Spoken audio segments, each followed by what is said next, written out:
Next unboxing ko, magkatukayo yung nagpahook sa atin. Shoutout natin si Boss Julius Javier at saka si Julius Bartolome. Big shoutout mga bossing. Ito yung pinahook nyo sa akin. 1 2 9 na rin sa Atmos. Itong sapatos mamaya to.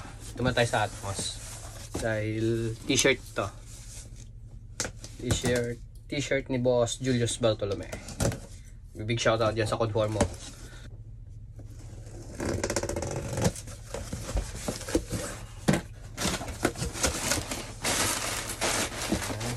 Isa lang to. Malaki lang yung box. Pero isa lang yung laman. Nakapag-unbox na ako nito nung nakaraan. Ito siya. Yung One Piece. Pero sa mga hindi nakapanood, papakita ko ulit sa inyo. Yung collab ng Atmos tsaka One Piece.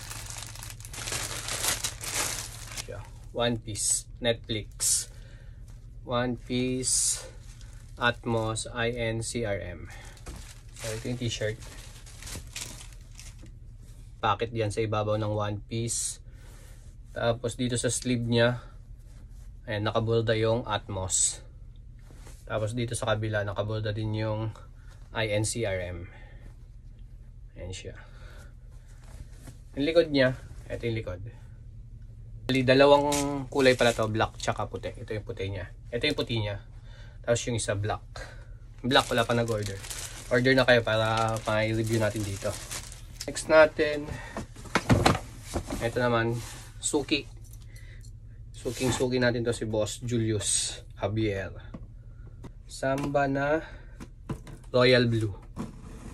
So, first time natin makapag-unbox dito ng Samba Royal Blue. Tapos may parating pa siya. J6 naman. Abangan nyo na lang. Malapit talaga yan si bossing ko eh. Ayan. Adidas. From Adidas.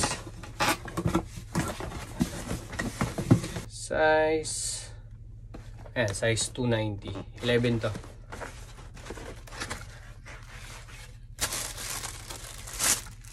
Diba?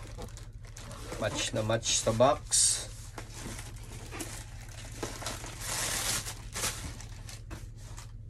Yun. So, ito yung kinuha ni Boss Julius Javier.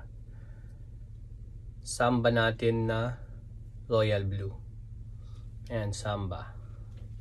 And details. Toe box. Ayan, toe box niya. Samba. White tag ng Adidas. Astang. Bango. Bango. Ito yung kabilang pair. Ayan, sa mga gusto ng Royal Blue natin na Samba, DM nyo lang ako mga quality. Available pa rin sa akin to. Full size run. Ayan. Tapos yung ibang colorway ng Samba, available pa rin dito. PM nyo lang ako. Ayan lang. Bye.